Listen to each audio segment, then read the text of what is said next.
वही जटायु जो अत्याचार के खिलाफ, वही जटायु जो विषमता के खिलाफ अपने आप को उन्होंने झोंक दिया, अपनी आहुति दे दी। और आप समझिए कि जिस पक्षी को, जिस गिद्धराज को इस समाज में सबसे अधम माना जाता है क्योंकि वो मरे हुए पशुओं का मांस खा करके अपनी जीवन रक्षा करता है, उसी पक्षीराज को भगवान ने अपनी गोद में रख करके अंतिम विदाई दी।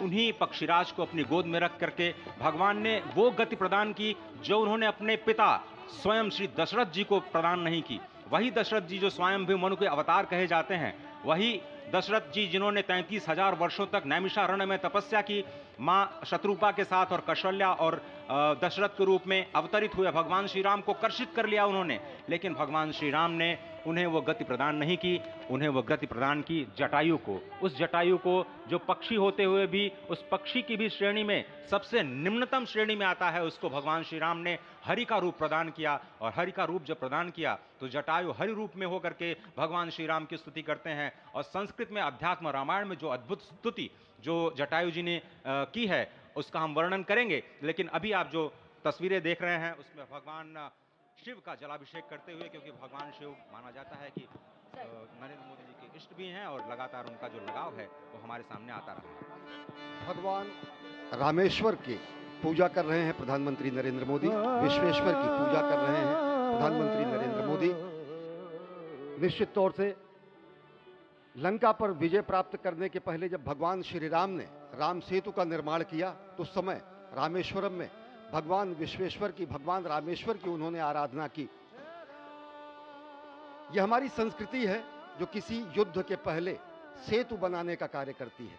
यह हमारी संस्कृति है जो युद्ध की जगह नीति पर अपना ध्यान देती है। यह हमारी संस्कृति है जो शाश्वत सनातन मूल्यों की स्थापना के लिए अपना दूत लंका में भेजती है।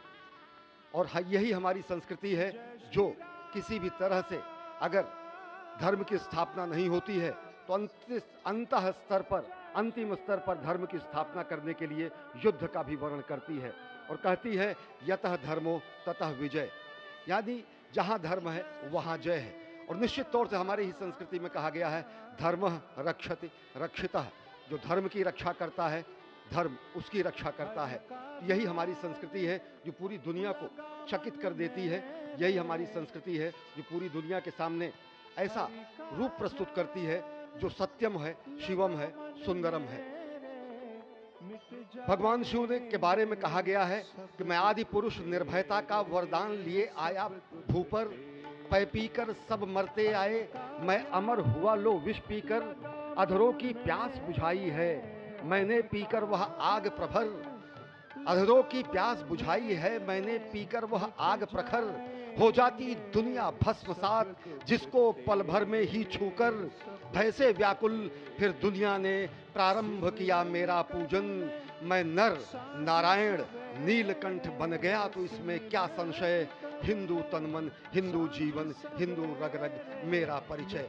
विश्व के कल्याण के लिए हलाहल को पीना, विश्व के कल्याण के लिए विश्व का वमन करना हमारी ही संस्कृति में है। और ऐसे ही आराध्य देव महादेव की वंदना कर रहे हैं प्रधानमंत्री नरेंद्र मोदी। ओंकारं बिंदु संयुक्तं नित्यं ध्यायन्ति योगिनः, कामदं मोक्षदं चैव ओंकाराय नमो नमः। नमन्ति ऋषयो देवा नमन्त्यप्सरसां गणाः, नमन्ति देवेशं नकाराय नमो नमः। महादेवं महात्मानं महाध्यानपरायणं महापापहरं देवं मकाराय नमो नमः। शिवं शान्तं जगन्नाथं लोकानुग्रहकारकं, शिवमेकपदं नित्यं शिकाराय नमो नमः। वाहनं वृषभो यस्य वासुकिः कण्ठभूषणं, वामे शक्तिधरं देवं वकाराय नमो नमः। यत्र तत्र स्थितौ देवः सर्वव्यापी महेश्वरः, यो गुरुः सर्वदेवानां यकाराय नमो नमः।